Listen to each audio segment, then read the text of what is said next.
Annyeonghaseyo, selamat datang di kelas Korean Modernization and Current Issues. Oke, saya Surya Agung Nugroho, pengampu kelas ini. Oke, Yorobun atau semuanya, sekali lagi, kelas ini adalah kelas modernisasi Korea dan Current Issues yang sebenarnya diadakan atas kerjasama Universitas Gadjah Mada dan Hankook University of Foreign Studies atau HUFS di Seoul. Dan juga kelas ini juga diikuti oleh mahasiswa di UAD, Universitas Ahmad Dahlan di Yogyakarta. Nah, kelas ini diampu oleh tiga ya. Yang pertama adalah Profesor Yoon Jong Yang atau Yang Yoon Jong dari HUFS, dari Hankook University of Foreign Studies, kemudian saya dari UGM, dan ada juga dari Mr. Lazwar Azmi dari UAD. Nah, di sini saya kebetulan dari UGM akan membawakan kelas ini. Jadi kelas ini sebenarnya dibawakan dalam bahasa Inggris setiap satu semester ya. Namun dalam modul ini kita akan bersama-sama, kami akan membawakan kelas ini isinya apa dalam bahasa Indonesia. Jadi Anda tetap bisa belajar apa yang diajari oleh mahasiswa, siapapun bisa belajar lewat sini. Sekali lagi, ini adalah kelas modernisasi Korea dan current issues atau isu-isu kontemporer yang ada di Korea. Oke, saya sambil melihat laptop ya, jadi Anda akan tahu isinya apa saja. Pertama, dalam kelas ini kita akan belajar tentang bagaimana ya Korea ini menjadi salah satu negara yang maju atau ya Anda tahu kan Korea sekarang menjadi negara salah satu advanced countries atau anggota OECD. Sebenarnya tidak seperti membalikkan telapak tangan sih ya. Memang dalam 50 tahun bisa sejak perang Korea tahun 53 selesai, kemudian Korea abad 21 ini Anda lihat ya. Anda mungkin tahu K-pop, Hallyu, seperti itu kan. Jadi bagaimana Korea bisa mengubah dirinya dari negara yang dulu itu penerima ODA atau penerima Overseas Development Assistance, ada yang menerima bantuan dari negara lain, tapi sekarang Korea menjadi salah satu negara yang malah justru mengelurkan tangannya. Ya, banyak, termasuk Indonesia juga menerima juga. Nah, seperti apa? Jadi kelas ini nanti Anda bersama kami akan belajar, ya kita semuanya belajar bersama-sama ya. Korea sejak tahun ke-60-an seperti apa, dan 70-an, 80-an, 90-an sampai abad 21 ini. Tapi mungkin karena tidak panjang ya, jadi Anda bisa melihat bagaimana perkembangannya pelan-pelan. Oke, yang pertama kita akan melihat bagaimana tahun 60-an itu Korea di bawah pemerintahan Park Chung-hee atau sang diktator. Nah, kalau Anda tahu ya, jadi kalau kita belajar Korea, saya pun waktu belajar Korea juga tidak bisa tidak, ini selalu mengkomparasi antara Presiden Park Chung-hee yang sangat terkenal di Korea itu dengan Presiden Soeharto. Karena sama-sama uniknya, ini biar mudah ya, nanti belajar itu juga sama-sama punya Rapelita. Oke, kita belajar itu nanti. Rapelita di Korea seperti itu berhasil membuat Korea maju. Di Indonesia bagaimana? Nah, gitu ya. Nanti mungkin kelas ini selesai atau video-video singkat ini selesai, Anda bisa membayangkan, kalau Korea seperti itu, Indonesia seharusnya bisa juga, atau di hal ini kita lebih bagus, Korea enggak. Silahkan nanti Anda berpikir seperti itu. Kemudian kita juga lihat salah satu model pembangunan, salah satu proyek besar Presiden Park Chung-hee adalah Semal Undong. Nah, Semal Undong itu adalah gerakan Semal atau gerakan New Village, gerakan membangun desa baru, yang itu apa ya, mengubah perbedaan atau gap kesenjangan sosial antara mereka yang hidup di kota dan ada di desa di Korea. Sampai sekarang kalau Anda sekarang di Korea pun tidak ada yang nggak ada listrik, ada wifi juga ada. Mungkin seperti itu ya. Jadi bagaimana itu dari awal tahun 60-an, 70-an itu mengubah landscape Korea. Kita juga belajar itu juga nanti. Kemudian oh, ini yang menarik juga. Dan selama pembangunan itu kita akan melihat peran wanita, gender. Jadi bagaimana peran wanita, apakah penting dalam pembangunan? Nanti juga Anda bisa membayangkan, kalau orang Indonesia, wanita Indonesia apakah juga penting dalam pembangunan? Jadi saya ini intinya begini, semoga kelas ini nanti walaupun kita belajar tentang Indonesia, Anda setiap video berbeda, Anda nanti saya minta Anda mulai berpikir atau spark your ideas. Kalau Korea seperti itu, Indonesia bagaimana ya? Nah, itu yang tujuannya seperti itu. Jadi kita belajar Korea, tapi kemudian Anda flashback, re-internalizing sendiri negara kita seperti apa. Nah, emang itu salah satu tujuannya ya. Oke, kemudian mau 60-an, kemudian 70-an kita akan belajar juga bagaimana Korean Miracle, the Han River.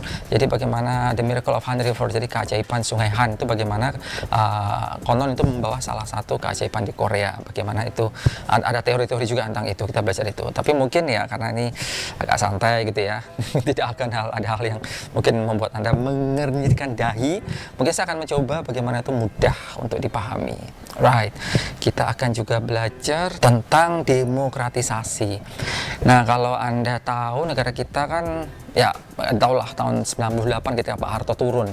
Kalau di Korea bagaimana? Itu tahun, kalau kita 98, di Korea tahun 88, di 10 tahun sebelumnya itu sama-sama ya. Jadi bagaimana tahun 80-an itu mengubah landscape demokrasi Korea. Korea dulunya di bawah militer, diktator, kemudian berubah itu jadi negara yang mungkin sama dengan negara kita, demokrasi seperti itu, tapi 10 tahun lebih dulu. Nah, bagaimana prosesnya?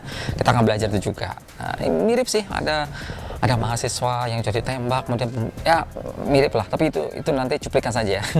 Oke, kita akan belajar itu juga. Kemudian kita juga akan belajar tentang women and care dan gender equality. Nah, ini menarik. Kalau Anda lihat drama Korea misalnya seperti itu, kira-kira ini biar ini kan kelas pertemuan kan seperti apa, nanti kelas itu kita bicara lebih dalam lagi. Menurut Anda nih ya, status wanita di Korea sama di Indonesia itu kalau menurut ranking atau survei atau lembaga survei dunia itu rankingnya dalam bidang kesetaraan gender atau apa itu lebih tinggi mana? Silahkan berpikir dulu ya, nanti di kelas itu ada jawabannya, apakah Korea lebih tinggi atau Indonesia. Nah, kita akan juga belajar itu tapi dari Korea, dan sekali lagi silahkan berpikir negara kita seperti apa. Kemudian kita juga bicara aging Korea. Jadi Korea sekarang tahun 2021 ya, kuliah ini tahun 2021. Korea tahun 2030 ditargetkan sebagai aging society. Jadi atau 20% penduduknya itu manula. Bayangkan, kalau manulnya 20%, penduduk Korea itu 50, berarti kan sekitar 15 juta. 15 juta itu ya, 10 juta pun itu banyak itu, maaf. 15 juta itu orang tua. Dan mereka pensiun usia 60, tapi mereka bisa hidup sampai usia 90 atau 100 tahun. Mulai 60 mereka nggak bekerja, tapi harus tetap punya uang sampai hidup 100 tahun. Nah, itu masalah Korea. Kalau rata-rata orang Indonesia kan hidupnya tahun 69, 70 ya. Tapi orang Korea, mereka pensiun tahun 60-an, tapi mereka harus mikir gimana bisa hidup sampai umur 100. Nah, itu masalah Korea sekarang. Nah, menarik kan? Kita akan bicara tentang aging Korea and later life.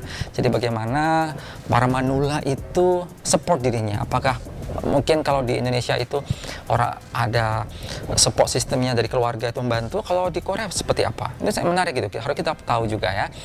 Nah, kemudian kita juga belajar tentang migrant workers. Nah, Anda tahu kan, sekarang di Indonesia, di Korea ada 40.000 warga negara Indonesia.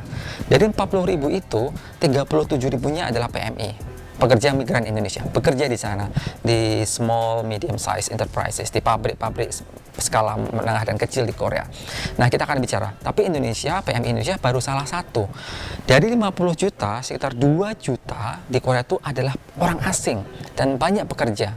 Nah, mengapa Korea itu memerlukan migrant workers, orang asing? Nah, kita akan belajar itu juga, dan bagaimana pemerintah Korea mendukung atau menyokong hidup mereka. Kalau Anda tengah TKW di Hong Kong, di Arab Saudi ada masalah, di Malaysia ada masalah, atau abuse para pembantu PRT di Singapura atau negara lain, kira-kira itu terjadi nggak? Tapi di Korea nggak ada PRT sih, laki-laki semua rata-rata. Tapi bagaimana orang Korea, pemerintah Korea itu mensupport para orang asing, notabene para PMI itu yang sebenarnya bisa juga dianggap sebagai mungkin bukan second class lagi, itu benar-benar orang terpinggirkan ya, karena bisa jadi ada orang Korea sama sekali nggak pernah ketemu orang asing juga ada. Nah, kita akan melihat itu hal seperti itu. Dan terakhir di kelas ini kita akan belajar Korea as a multicultural society.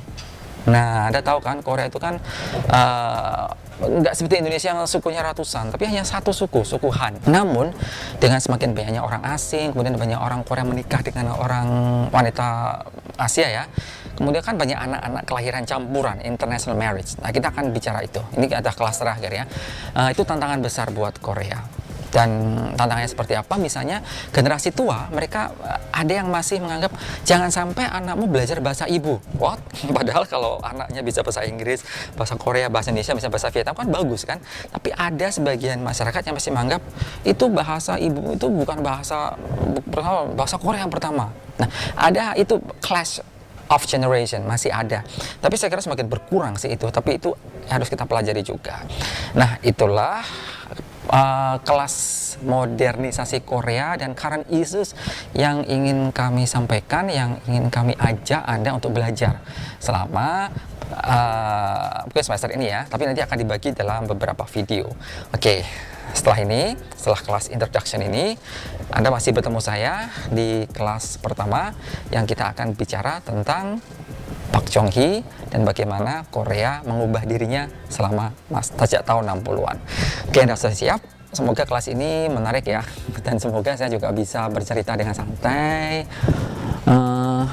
Korea seperti apa. Jadi semoga, maksud saya gini, biar Korea Anda kenal tuh bukan K-pop saja atau K-drama saja atau mungkin Anda suka kosmetiknya, tapi gini, sebelum mereka bisa buat K-pop, Korea itu bagaimana?